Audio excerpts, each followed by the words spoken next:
네, 이제 4시 반이 돼서 시작하도록 하겠습니다. 다들 오셨죠? 네, 질문사항 중에 아까 컬럼, 에이드 벡터 어셈블 컬럼, 이거 여쭤보신 분이 있다고 말씀하시더라고요. 네, 이것의 역할은 뭐냐면요. 학습 모델 돌릴 때, 어제도 좀 데이터 전처리 소개해 드릴 때, 데이터를 하나의 벡터화 시켜야 된다고 말씀을 드렸잖아요.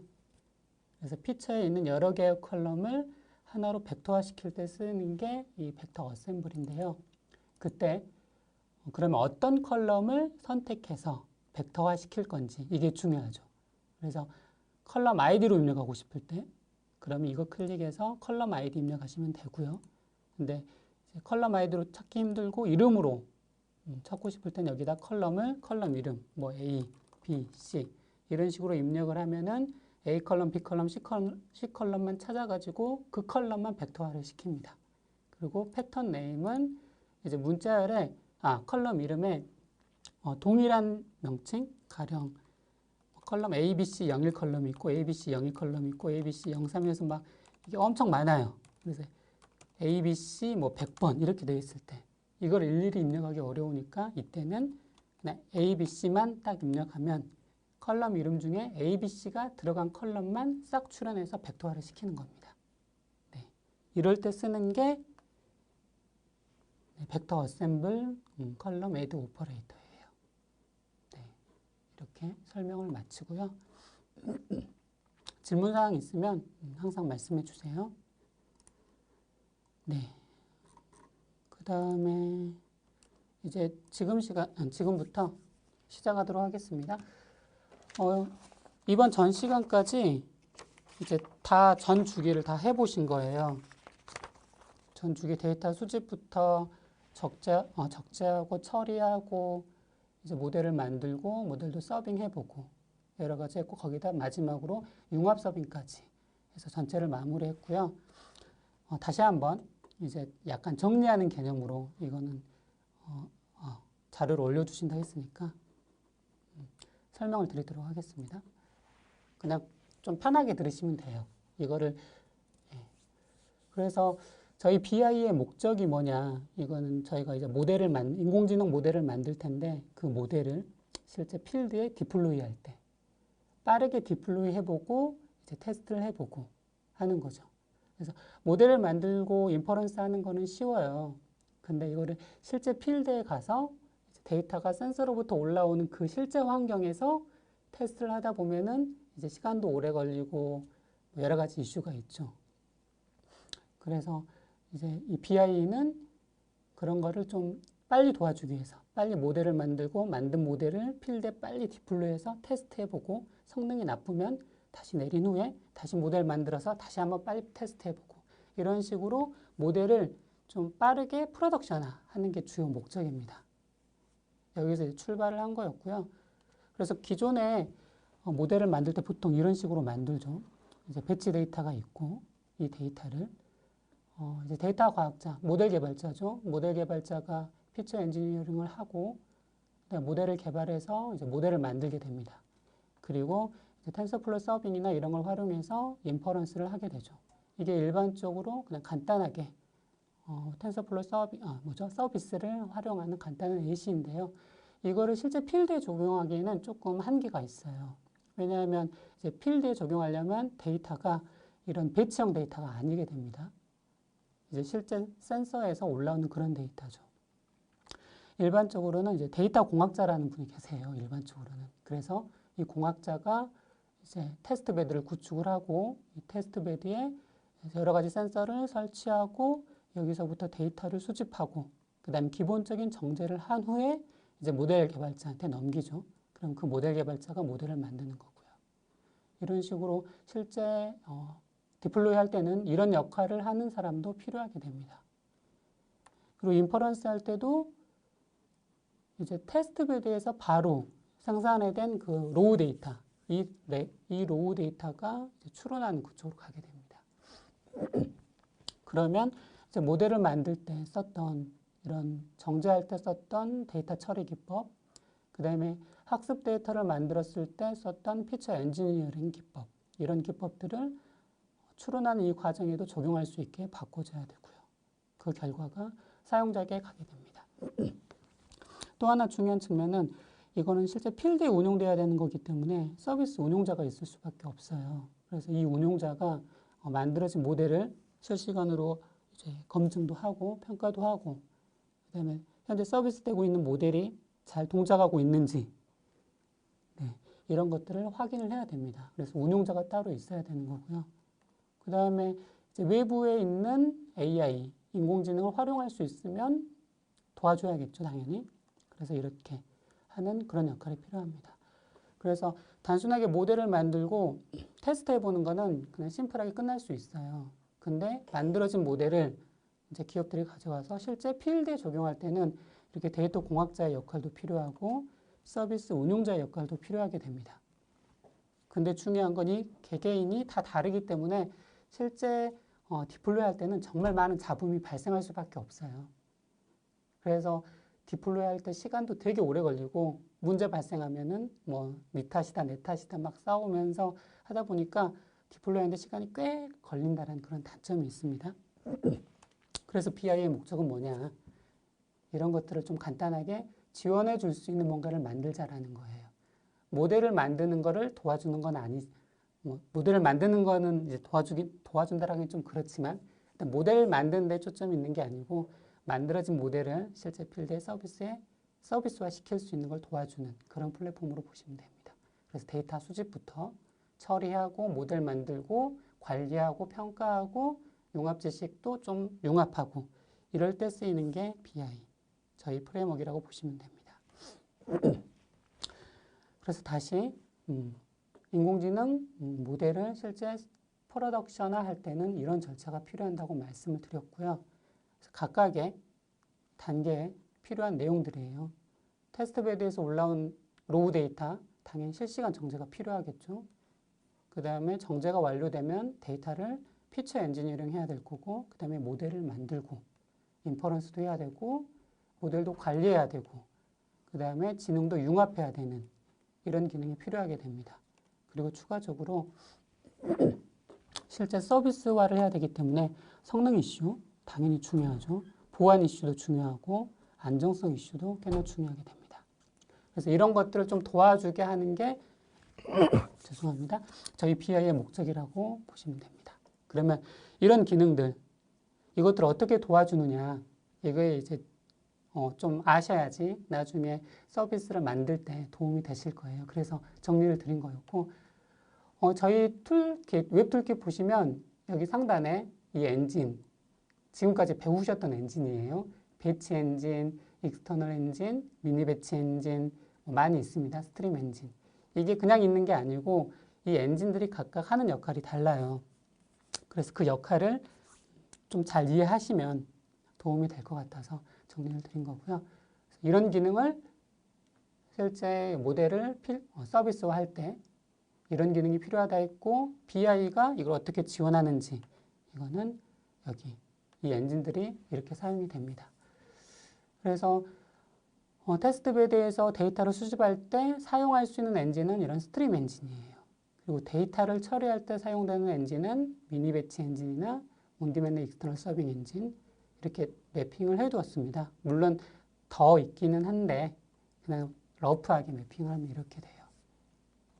그래서 모델을 만들 때, 서비스를 만들 때 나는 어떤 서비스를 만들 거야. 그리고 나서 그러기 위해서는 필요한 게 데이터 정제가 필요해 하면은 미니 배치 엔진 붙여서 이제 웹툴킷에서 끌어다 놓은 후에 어떤 리더가 들어가고 어떤 라이트가 들어가고 오퍼레이터는 어떤 게 들어가는지 확인을 하셔서 사용하셔야 되는 거고, 이제 센서부터 데이터를 모을 거야. 이러면은 스트림 엔진을 갖다 붙이셔서 이런 것들을 어떤 오퍼레이터가 지원되는지 확인을 하셔야 됩니다.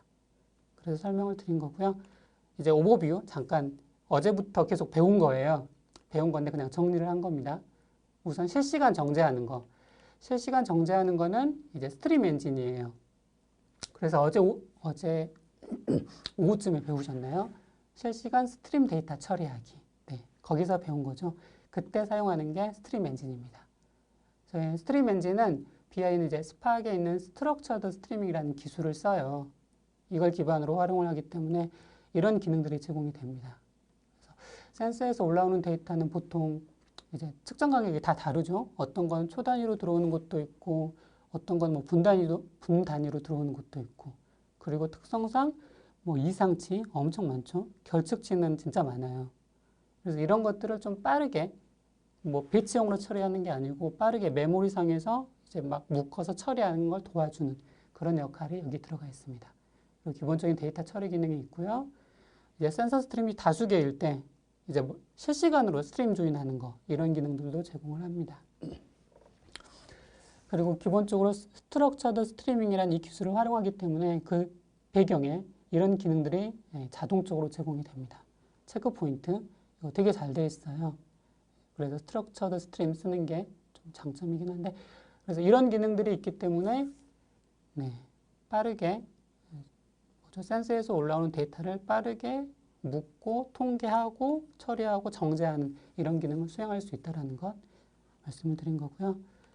그 다음에 또 배웠던 게 이제 데이터 처리하는 겁니다. 데이터를 수집을 했고, 그 다음에 기본적인 정제를 했고, 그 다음에 이제 모델을 만들기 전에 데이터 처리를 해야 했죠. 그래서 배웠던 게 데이터 처리하는 방법 배우셨죠. 배치 엔진을 쓸 수도 있고, 미니 배치 엔진을 쓸 수도 있고. 그래서 미니 배치 엔진은 스팍 스트리밍이라는 기술을 써요. 그래서 어제 저희 BI가 제공한 오퍼레이터 꽤 많이 설명을 드렸죠. 웹툴킷에서 대략 102종이라고 봤었죠. 그래서 이 오퍼레이터를 기반으로 해서 이제 파이썬으로 저희가 데이터 전체를 했었잖아요. 그 기능들을 이제 여기서 오퍼레이터 가져다가 엔진에다 끌어다 놓음으로써 이렇게 데이터를 처리할 수 있게 됩니다. 여기에는 많은 기능이 들어가 있으니까 이제 웹툴킷에서 엔진 끌어다 놓으시고 오퍼레이터가 어떤 게 있는지 보시고 이게 모델을 만들 때 이런 기능이 필요할 것 같아 하시면 갖다 쓰시면 됩니다. 이런 식으로 데이터 처리를 할 수도 있고요. 또 하나는 온디맨드 익스터널 서빙 엔진이라고 있습니다. 그래서 저희 BI가 제공하는 그런 오퍼레이터가 아니라 사용자가 직접 파이썬 기반으로 뭔가 구현하고 싶을 때가 있어요. 이거 당연히 배우셨겠죠? 어제 파이썬 UDF 배우셨을 텐데 그게 온디맨드 익스터널 서빙 엔진에 올라갑니다. 그래서 저희 BI가 정의한 이 포맷에 맞춰서 코드를 짜시고 원하는 기능을 여기다 넣어주시고 이 온디맨드 익스터널 서빙 엔진에 올리시면 이 엔진이 이 모듈을 이제 도커라이즈 해가지고 레스트로 띄워줘요. 그러면은 이제 사용자가 레스트 서비스를 활용할 수 있게 하는 그런 엔진입니다. 이런 식으로도 데이터를 처리할 수 있고요. 어제 다 배우신 겁니다. 복습하는 차원이고요. 그 다음에 모델을 만드는 거. 모델을 만드는 거는 오전에는 이제 텐서플로우 배우셨죠? 그래서 익스터널 엔진이 있습니다. 그래서 익스터널 엔진은 텐서플로우 코드, 이제 모델을 만들 때 텐서플로우 코드를 이제 짜셨을 거예요. 코드를 이제 구현하신 후에 이 익스터널 엔진의 그 위치를 알려주면 이 익스터널 엔진이 이제 구현하신 그 코드를 텐서플로우에다 넘겨줍니다. 외부의 텐서플로우에. 그래서 이게 모델이 돌아가서 모델이 만들어진 그 디렉토리라 해야 되나? 이걸 관리하는 역할을 하는 게 익스터널 엔진이에요. 오전에 교통 데이터로 모델 만드는 거 배우셨을 거예요. 그때 쓰이는 게 익스터널 엔진이고요. 그 다음에 기계학습 모델을 쓰는 건 이제 스팍 엠립 어제 말씀드렸습니다. 그래서 기계학습 모델을 만들 때 이제 이진 분류 모델, 다중 분류 모델, 회귀 모델 이런 식으로 만들 수 있고 간단하게 레이블이 뭐고 피처가 뭔지 그리고 K-폴드 밸리데이션이나 뭐 주요 파라미터 튜닝하는 것 이런 걸 입력해 주면 BI가 내부적으로 이렇게 파이프라인을 구성을 해서 이제 뭐죠 리커시브하게 계속 돌린다고 그랬죠. 그래서 가장 베스트 모델을 찾아가지고 리파지토로 저장을 한다고 말씀을 드렸습니다. 이렇게 해서 모델을 만들고요. 그 다음에 이제 오후 시간에 배우셨겠죠. 오후 시간에 이제 서빙에 관련돼서 배우셨을 겁니다. 서빙은 미니 배치 엔진 이런 것도 해서 지원할 수 있고요. 기본적으로 이제 온디맨드 서빙 엔진이라는 게 있어요. 이거는 뭐냐면 배우셨을 텐데 텐서플로우 코드로 돌리시면 이제 리파지토리에 모델이 계속해서 저장이 될 겁니다. 그래서 이 모델의 위치를 입력하고 그 다음에 포트 번호를 입력하면 이 온디맨드 서빙 엔진이 이 모델의, 이 리파지툴에 있는 모델을 8001번 포트로 띄워줘요. 그러면 사용자는 REST를 기반으로 해서 서비스를 받는 그런 겁니다. 그 다음에 또 하나는 미니배치 엔진의 이제 텐서플로우 프리딕터. 이름이 좀 다르긴 한데, 텐서플로우 오퍼레이터 뭐였나? 네, 잘 기억이 안 나네요. 교통예제에서도 쓰였을 거예요. 이 기능을 하나의 오퍼레이터화 시켰습니다. 그래서 온디맨드 서빙 엔진 같은 경우에는 이제 포스트맨으로 REST로 써야 되잖아요. 근데 이거를 이제 하나의 오퍼레이터로 해가지고 컴포넌트로 만들었기 때문에 이 앞에 데이터 처리나 관련된 오퍼레이터, 리더도 붙일 수 있고 라이터도 붙일 수 있고 그래도 좀 확장성을 좀 키운 오퍼레이터예요. 지금 교통예제에서 인퍼런스는 이런 프리딕터를 썼습니다. 근데 아마 공모전에서 사용하실 땐 이건 좀 어려울 거예요. 이걸 쓰는 게 가장 좋기는 한데 네, 아마 사용하기 좀 어려우실 거니까 아마 온디맨드 서빙 엔진을 쓰셔서 하셔도 괜찮을 것 같아요. 근데 네, 이 미니 배치 엔진을 써가지고 하면은 더 괜찮겠죠. 이런 방법이 있다라는 거 말씀을 드리는 거고, 이거를 이제 저희는 스트림 기반 텐서플로우 서빙이라고 부릅니다. 그 다음에 이제 모델 관리하는 거는 이제 다음에 말씀을 드릴 거고, 융합지능 방금 전에 융합지능 배우셨죠? 네, 온디맨드 익스터널 엔진으로 이제 REST API를 만들었고 그 API랑 API 그리고 외부에 있는 지식 API 이런 것들을 융합해서 고수준의 지능을 만드는 그럴 때 쓰는 게 이제 온디맨드 파이프 서빙 엔진입니다. 그래서 정리를 드리면 이제 인공지능 모델을 실제 필드에 디플로이 할 때 이런 단계가 있는데 그때 쓰이는 엔진이 이런 식으로 분리되어 있다는 것. 그래서 이제 활용하시면서 내가 원하는 서비스 그리고 그 서비스를 위해서 필요한 기능들이 뭔지 판단하시고 이게 필요한 실시간 처리가 필요해 하면은 미니 배치 엔진을 끌어다가 어떤 오퍼레이터가 있는지 어떤 리더랑 라이터가 지원되는지 확인하시고 쓰시면 될 것 같아요. 그래서 이 정도 그리고 이제 웹툴킷은 안 박사님께서 엄청 잘 설명해 주셨을 거니까 그래서 저희 BI 플랫폼을 쓰시면은 이제 인공지능 모델을 실제 필드에 디플로이 할 수 있는 수준까지 빠르게 테스트해보고 내리고 다시 테스트해보고 내리고 해서 이제 모델을 이제 실제 필드에 디플로이 하는 과정을 손쉽게 할 수 있다라는 정도로 해서 정리를 하고요. 이게 지금까지 배운 내용입니다. 다 기억하실 거라고 생각을 하고 그러면 이 개념에 맞추어서 이제 제가 대표 시나리오를 몇 개 만들어 봤어요. 그래서 그 대표 시나리오 설명을 드리도록 하겠습니다. 네, 대표 시나리오는 어디 있냐면 212페이지네요. 212 슬라이드. 212번째 슬라이드부터 보시면 됩니다. 그래서 설명을 드릴게요.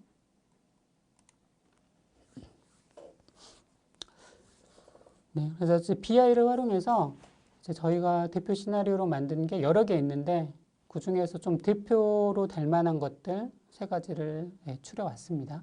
거기에 대해서 설명을 드릴 거고요.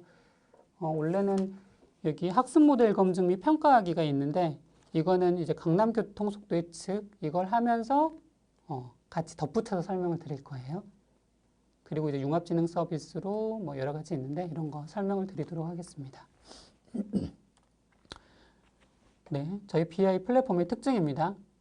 아까도 말씀드리긴 했지만 데이터 수집을 실시간 센서 스트림 ETL을 지원한다라는 거, 그 다음에 스트림 어널리틱스, 그렇죠? 실시간으로 데이터를 처리하고 하는 그런 스트림 어널리틱스 기능도 제공을 하고 모델 만들고 서빙하고 검증 및 평가하는 기능, 그 다음에 외부의 지능을 융합하는 기능 이런 것들을 제공한다고 말씀드렸고요. 이게 주요 특징이에요. 이제 뒤에 말씀드릴 이제 대표 시나리오들은 이런 특징들을 활용한 예제라고 보시면 됩니다. 그래서 첫 번째로 시계열 예측 및 자동 성능 평가. 질문 있으시면 올려주세요. 설명을 드리도록 하겠습니다. 방금 전에 강남 교통속도 그 예측하는 거 돌려보셨죠? 마지막으로. 네, 그거랑 같은 거예요. 같은 건데 이거를 이제 좀 오랫동안 돌려보려면 테스트를 좀 길게 해봐야 되니까 좀 약간 수정했다라고 할까요? 그런 겁니다. 그래서 강남도로 170개 도로에서 이렇게 매 분 단위로 데이터가 올라옵니다. 근데 이게 링크 아이디, 도로의 아이디죠. 측정된 시간이 이렇게 27초에 들어올 때도 있고, 뭐 40초에 들어올 때도 있고, 57초에 뭐 들어올 때도 있고, 이렇게 뒤죽박죽 섞여서 들어오는 거죠. 이걸 처리하기 위해서는 스트림 엔진을 당연히 써야 됩니다. 그래서 실시간 센서 데이터 처리라는 이런 워크플로우를 하나 구성을 했어요. 그래서 이 스트림 데이터를 처리하도록 구성을 한 거고, 데이터를 처리해서 저장을 하면은 이 데이터로 모델을 만들어야겠죠.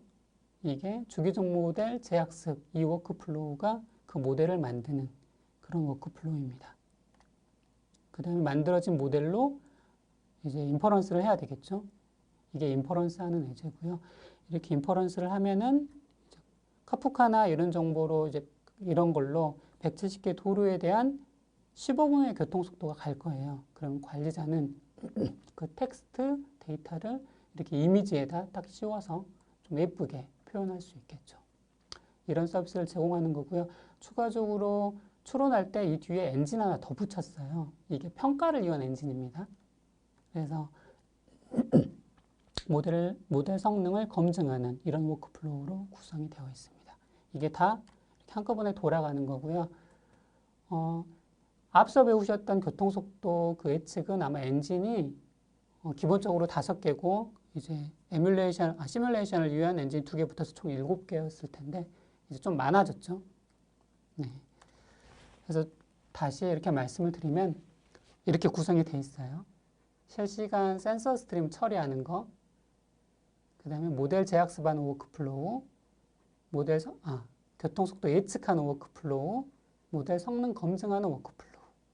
이 워크플로우는 웹툴킷의 BAI 모델 검증 여기 들어가시면 이렇게 2.8.2, 3, 4, 5 이렇게 돼 있을 거예요.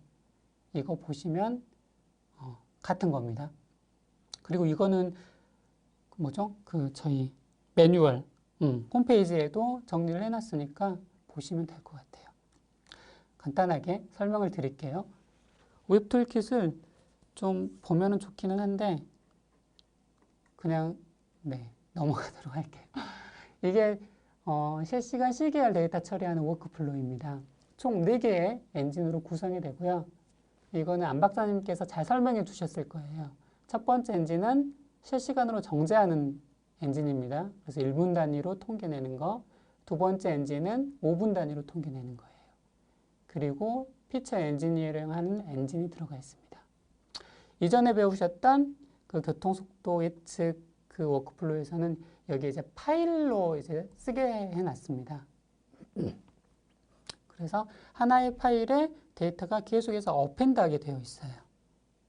그러니까 뭐 짧게 돌릴 때는 문제가 없습니다. 근데 이제 시뮬레이션 시간이 하루가 되고 뭐 한 달이 되고 1년이 되다 보면 하나의 파일에 계속 데이터가 쌓이게 되잖아요.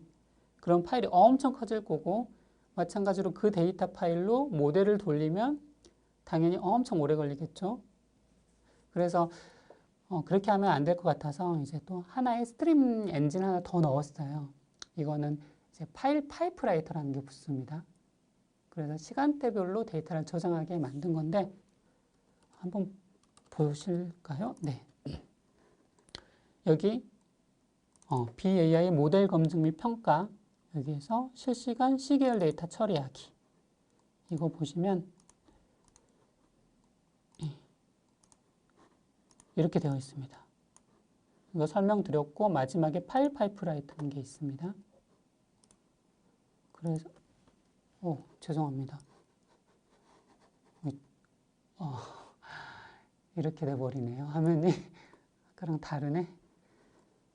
네. 그래서 잘 안 보실 수 있겠는데 잠깐만요. 네. 안 보이실 수 있겠는데 여기 보시면 Save Time Base라는 게 있어요. 그래서 들어오는 데이터를 어떤 형식으로 저장할 것인지 타임 기준으로 저장을 하는데 아우어 단위로 저장을 할 건지 데이를 기점으로 저장을 할 것인지 먼스를 기점으로 저장할 건지 이렇게 선택할 수가 있습니다. 이렇게 저장을 하면 결과론적으로 이렇게 저장이 돼요. 그러니까 이전에 있는 워크플로우 같은 경우에는 그 엔진 5개에 있는 워크플로우 같은 경우에는 딱 파일 하나만 생성이 돼요. 근데 이제 저 파일 파이프라이터라는 걸 쓰면은 이렇게 날짜별로 데이트, 아까 저장하는 그 베이시스가 아워라고 설정을 했습니다. 그래서 데이트 밑에 아워 밑에 실시간으로 들어온 데이터가 계속해서 쌓이게 됩니다. 이런 식으로 쌓이게 되는 거고요. 아워가 아니라 데이수로 하겠다 하면은 이 데이트 아래에 데이터가 그냥 바로 쌓이겠죠. 먼스로 하면은 이제 2020년 7월 해가지고 데이터가 계속 쌓일 거고요. 이런 식으로 저장을 하는 거고요. 그 다음에 이렇게 데이터가 저장이 되면 이 데이터를 이제 학습을 해야 되죠. 학습을 할 때 중요한 거는 전체 데이터를 가지고 학습을 할 게 아니고 그 중에 어떤 부분적인 데이터로 학습을 해야 되겠죠. 그래서 이렇게 4개의 엔진이 추가적으로 들어갑니다. 한번 이거 주기적 재학습 워크플로우인데 한번 실행해 보실래요? 화면이 너무 작아서 이거 한번 실행해 보세요. 이게 제가 데이터를 올리긴 했는데 네. 그래서 실행해 보시면 돌아가는 건데 아마 안 될 거예요. 실행해 보라고 말씀드린 거는 안 될 거기 때문에 말씀드린 건데 왜 안 되냐면요. 설명을 드리면 아까 데이터가 이렇게 쌓였다고 그랬잖아요. 날짜별로, 시간별로 이렇게 데이터가 쌓였는데 그럼 이 데이터에서 원하는 데이터만 끄집어 와야 돼요.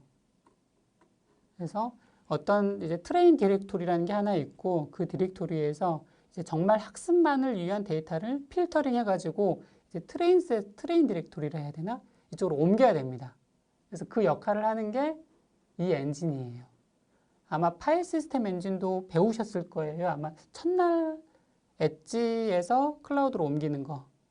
이게 기본 전제 조건이 데이터는 엣지에 쌓일 거고 학습은 클라우드에 쌓일 거기 때문에 이 데이터가 이제 엣지에 쌓여 있는 거죠. 그러면 이 데이터를 클라우드로 옮겨야 되기 때문에 이제 파일 시스템 엔진이 붙은 거예요.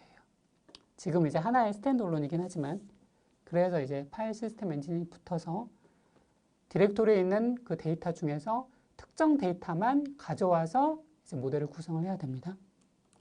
그때 여기 보시면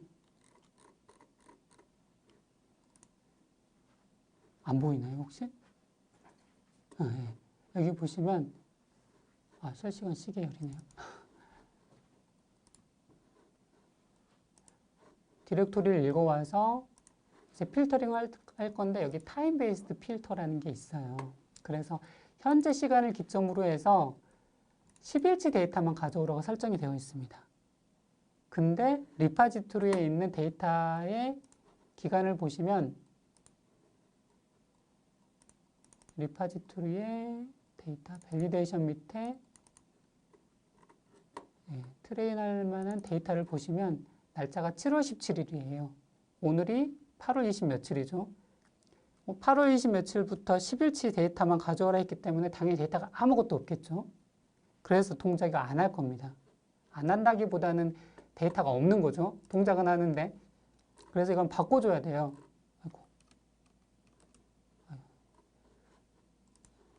그래서 여기를 뭐 10일로 할 게 아니고 10 months로 하면은 그냥 싹 가져오겠죠. 그래서 10 months로 하고 한번 돌려보세요. 그럼 이제 동작을 될 겁니다. 혹시 안 들으시는 분이 계실까봐 이렇게 좀 바꿔놔 봤어요. 네, 한번 돌려보시고 넘어가도록 하겠습니다.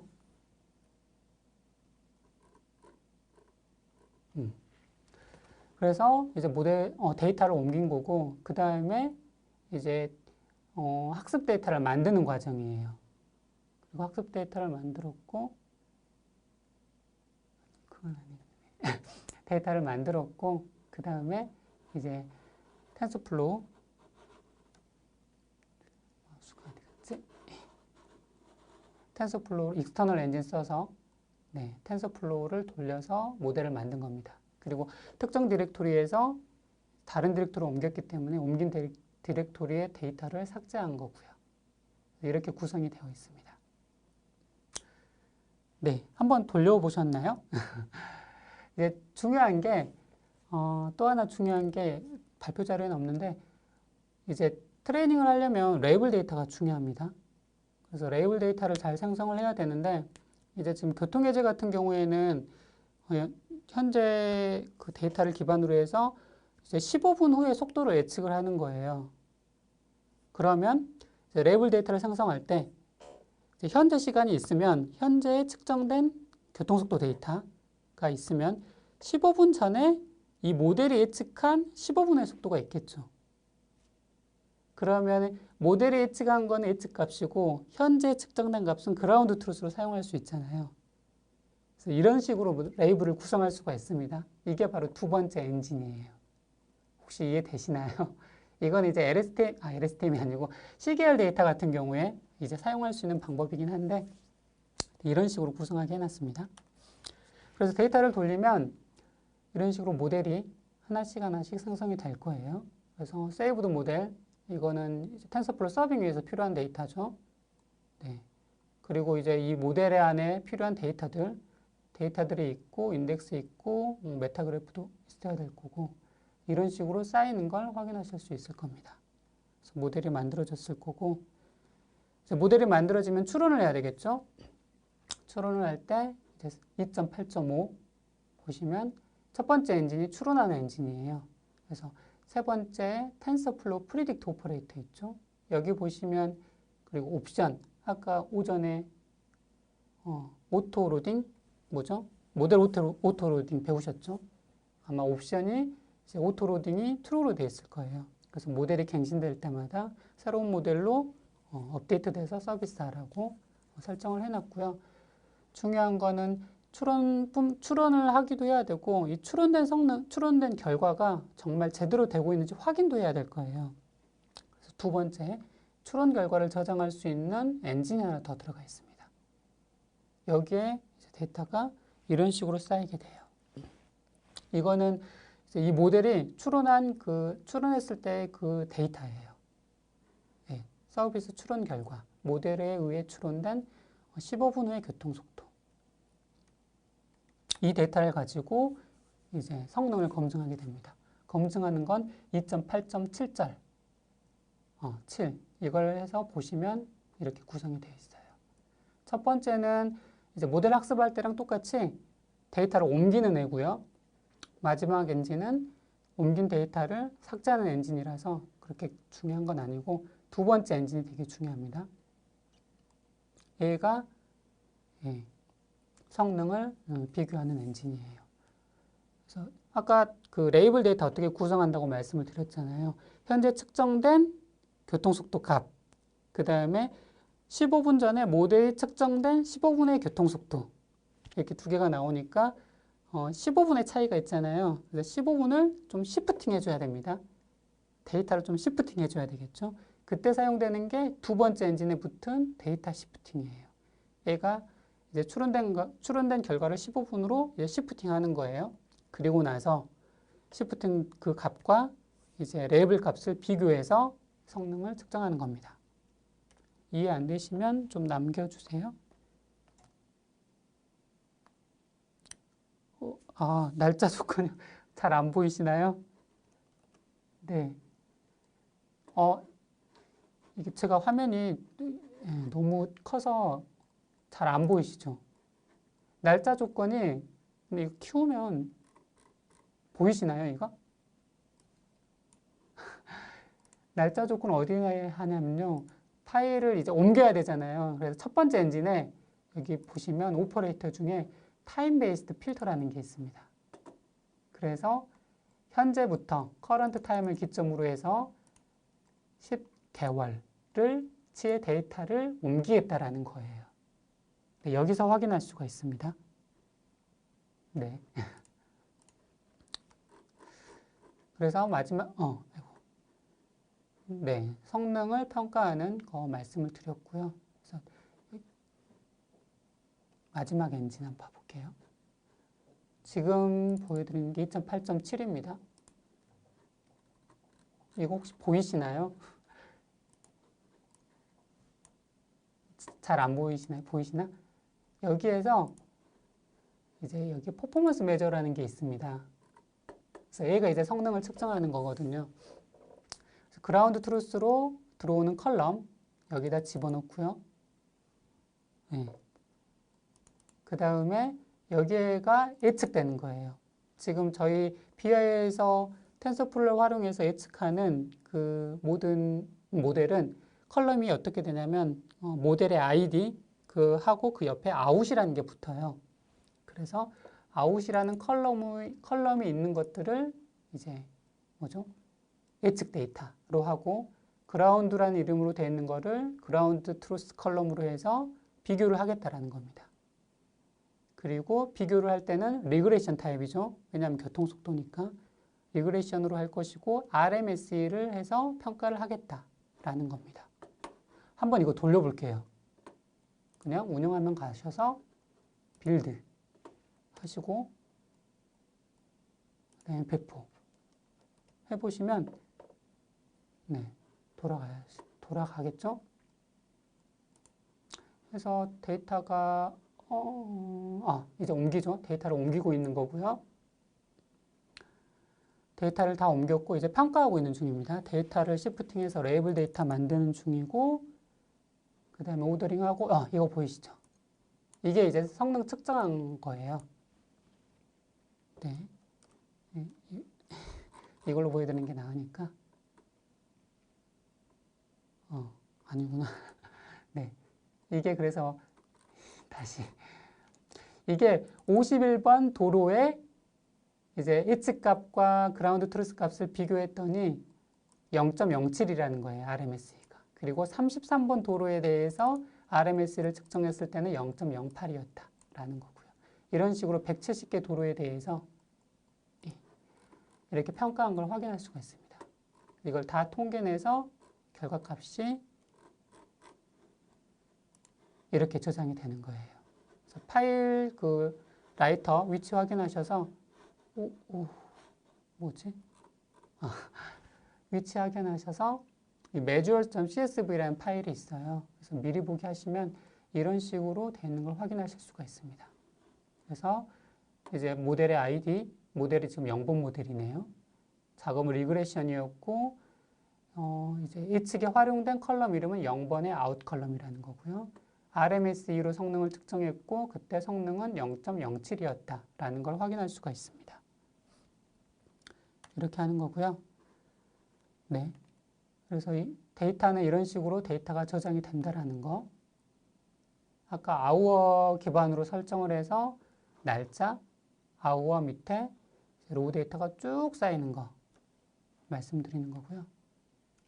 모델은 이런 식으로 관리가 됩니다. 1번, 2번, 3번, 4번 쭉 생긴 걸 확인하실 수가 있어요. 각 모델에는 세이브드 모델이 당연히 있어야겠죠. 텐서플로우 서빙을 해야 되니까.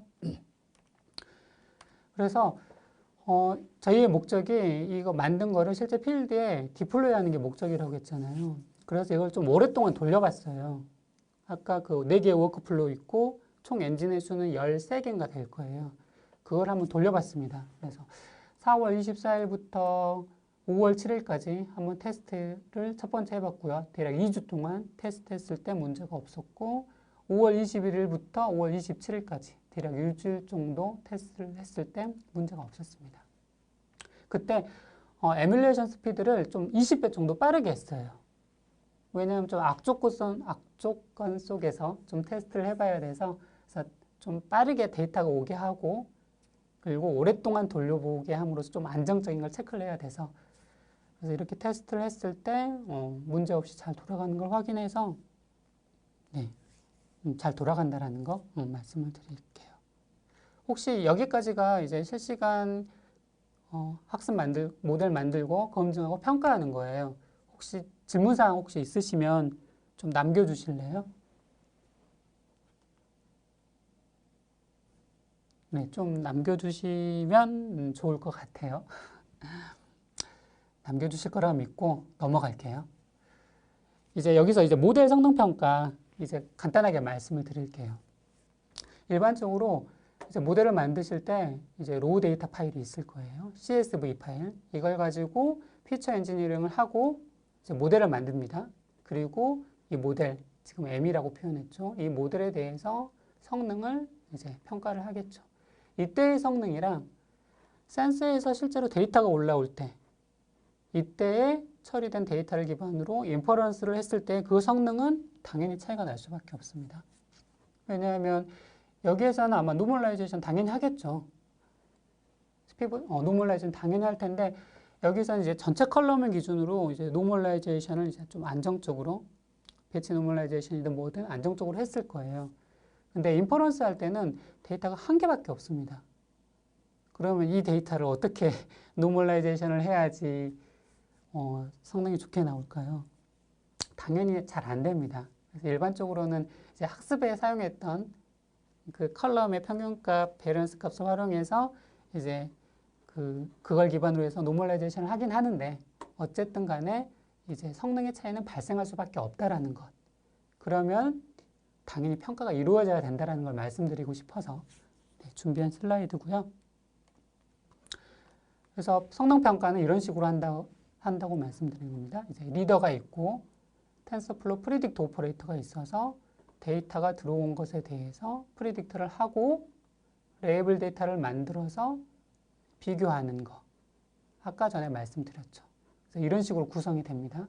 검증 데이터 구성하고 모델 추론을 하고 이제 아까 15분 후에 교통속도, 현재 측정된 값, 15분 전에 모델이 측정된 값, 이걸 시프팅해서 라벨링을 만든다고 말씀을 드렸고요.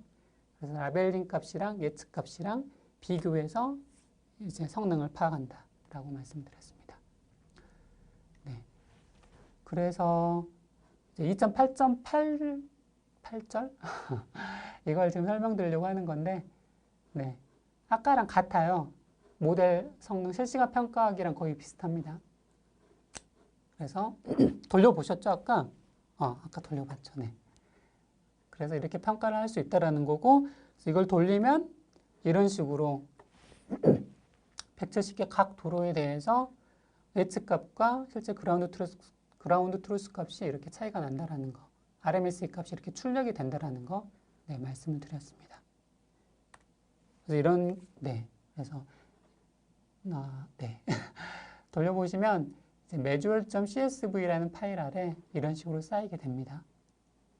아까 말씀드린 거라서 넘어가도록 할게요. 네. 그 다음에 또 하나 중요한 거 이제 말씀을 드리려고 하는 건데, 평가 되게 중요하죠. 근데 가령 교통속도 예측 모델이에요. 그래서 검증 데이터로 5시간짜리 데이터를 가져왔어요. 현재부터 최근 5시간의 데이터.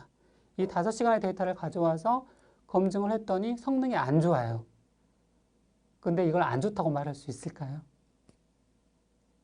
5시간 동안 성능은 안 좋을 수 있지만 가장 최근 1시간 데이터는 성능이 좋아요.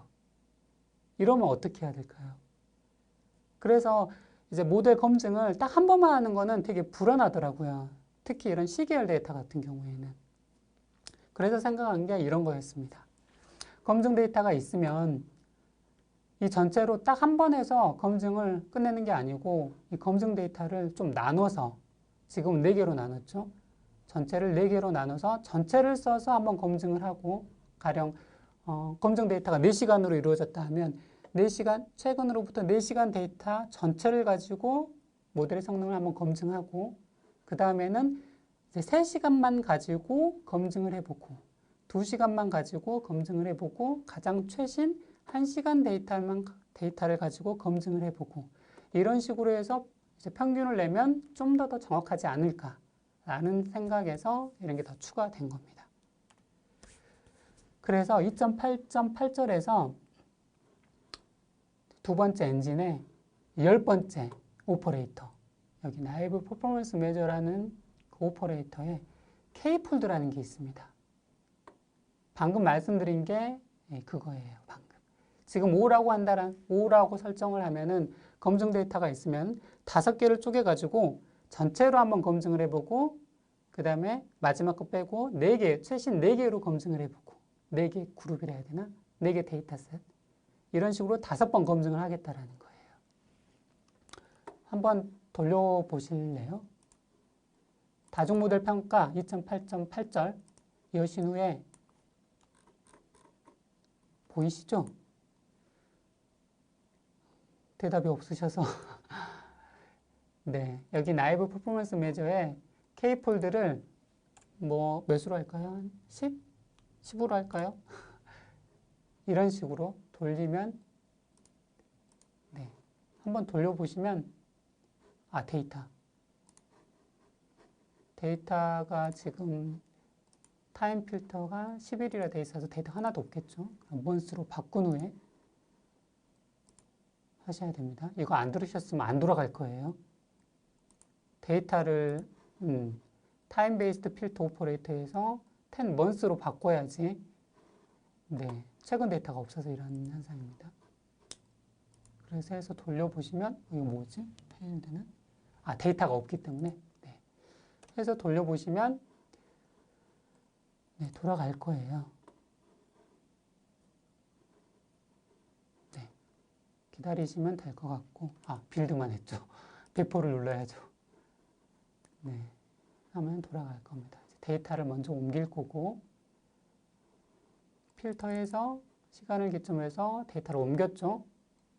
옮기고 그 다음에 밸리데이션을 수행을 할 겁니다. 각 170개 도로 각각에 대해서 평가를 할 거고 그에 대한 결과가 이렇게 나오겠죠. 모델을 이런 식으로 나오겠죠. 각 170개 도로 각각에 대해서. 근데 K폴드를 지금 몇으로 뒀죠? 아까 5였나? 10이었나? 그럼 10번 반복하겠죠. 그리고 삭제하고. 그래서 결과를 한번 봐보시면 파일 배치 라이터에서 어디에 저장되는지 확인하시면 멀티 밸리데이션 밑에 메저라는 폴더에 있네요. 그래서 어플리케이션 밑에 밸리데이션 밑에 강남일 밑에 멀티 밸리데이션 밑에 measure.csv 지금이 5시 17분 맞죠? 해서 열어보시면 이렇게 하나의 데이터셋을 10등분 해가지고 검증을 한 걸 확인하실 수가 있습니다. 네. 잘 따라오시고 계시나요? 이런 식으로 검증할 수 있다는 거. 지금은 5번으로 했기 때문에 네, 5번 검증한 거고요. 여기 가로 보이시죠? 가로 14, 29, 43 뭐 이렇게 적혀져 있죠. 이게 레코드 수예요. 그래서 가령 29 같은 경우에는 검증에 사용된 레코드 수가 29개라는 거. 이제 전체로 했을 때가 73개네요. 전체가 원래 검증 데이터가 73개였는데 이제 가장 최근 걸로만 했을 때 14개만 가지고 검증을 한 거. 그래서 보시면 전체 성능은 안 나오긴 하는데 가장 최근 전체 성능이 이거죠. 0.04죠. 근데 가장 최근 데이터를 활용해서 인퍼런스를 했을 때 성능이 더 안 좋아졌어요. 한마디로 최근에는 되게 인퍼런스 작업을 잘 못했다라는 거죠. 그래서 이런 걸 보시면서 모델의 성능이 지금 떨어지고 있구나, 올라가고 있구나 이런 걸 확인하실 수가 있습니다. 네, 이렇게 해서 K폴드에서 5번 나눠서 검증하는 거 말씀을 드렸고요. 그 다음에 또 하나 중요한 거는 이제 성능이 안 좋아지면 모델을 바꿔치기 해야 될 거잖아요. 가장 좋은 건 리트레이닝을 하는 게 좋습니다. 근데 리트레이닝은 모델이 엄청 크다 보면 뭐 한 달로 잡기도 하고 짧게 잡으면 하루 이렇게 되잖아요. 성능은 실시간 CDL이라서 계속 실시간으로 성능이 바뀌고 있는데 한 달 만에 재학습이 이루어져서 성능 그냥 계속 나빠지고 있고 이러면 좀 문제가 되잖아요. 그런 경우 재학습하기는 좀 어렵고 그러면 이미 저희 모델 리파지토리에는 모델이 꽤 많이 쌓여 있을 거예요. 재학습이 이루어졌으면. 그러면은 이제 리파지토리에 있는 모델들, 최근에 생성된 그 모델 몇 개를 가져와 가지고 이 다수 개의 모델을 한꺼번에 평가해 보는 거예요. 그때 이런 식으로 사용을 합니다. 그래서 데이터가 있고 검증 데이터 구성한 후에 레이블 만들고 이제 가장 최신 모델로 평가, 그 전의 모델로 또 평가해보고 그 전의 모델로 평가해보고 이런 식으로. 이때 사용되는 게 텐서플로우 퍼포먼스 인스펙터라는 게 있습니다. 그때 여기에서 num models to consider 있죠. 이 리파지토리 안에 가장 최신의 5개를 가지고 평가를 하겠다라는 거예요. 이걸 10개로 하면은 가장 최신 모델 10개를 가지고 평가를 하겠다라는 거고요. 그래서 2.8.8의 두 번째 엔진에 아까는 10번째 오퍼레이터 봤죠? 5번째 오퍼레이터, 여섯 번째네요. 이게 7번이니까. 6번째 오퍼레이터에 텐서플로우 퍼포먼스 인스펙터라는 게 붙어 있습니다. 6번 텐서플로우 퍼포먼스 인스펙터. 여기에 모델 저장소에서 가져올 개수, 모델의 개수 입력하시고 돌리시면 돼요. 한번 돌려보셔도 됩니다. 지금 돌려보세요. 그러면 결과가 이런 식으로 나옵니다. 지금은 5개로 설정을 해서 9번째 모델을 가져와서 이게 가장 최신이겠죠. 가장 최신 모델을 가져와서 평가한 것 K폴드 5개로 나눠서 5개 모델을 가져와서 평가한 거고 가장 최신 모델, 그 전 모델, 그 다음에 그 이전에 만들어진 모델 이런 식으로 5개 모델을 가져와서 평가를 한 거였고 각 모델별로 K폴드를 5개로 설정했기 때문에 5번 평가를 하신 걸 확인하실 수가 있습니다. 그래서 이걸 보시면서 성능이 지금 서비스되고 있는 모델 성능이 안 좋다면 리파지토리에 있는 모델들 그래서 성능을 보시고 어떤 게 좋은지 확인을 하시면 좋을 것 같아요. 지금은 7번 모델이 0.049 좀 높은 편이죠. 그다음에 8번 모델은 0.0459, 44, 43. 7번 모델보다는 8번 모델이 더 좋네요. 그리고 8번 모델보다는 이제 9번 모델이 더 좋은 거 확인하실 수가 있죠. 그래서 이런 식으로 좀 보시면서 어떤 모델이 좋은지 확인하시고 그걸 바꿔치기 하면 되겠죠. 이럴 때 사용하는 게 이제 아까 텐서플로우 퍼포먼스 인스펙터였다라는 거 말씀드린 겁니다. 이런 식으로 모델을 검증하고 평가를 할 수가 있습니다. 네, 여기까지 했는데 우선 질문사항 있으시면 좀 남겨주세요. 그리고 지금 5시 20분이거든요. 5시 30분에 시작할게요. 그러니까 그 10분 동안 질문사항 있으시면 좀 남겨주시고 질문이 있으시면 그에 대한 답을 하고 이제 다른 시나리오로 넘어가도록 하겠습니다. 10분간만 10분에 5시 30분에 시작하도록 하겠습니다.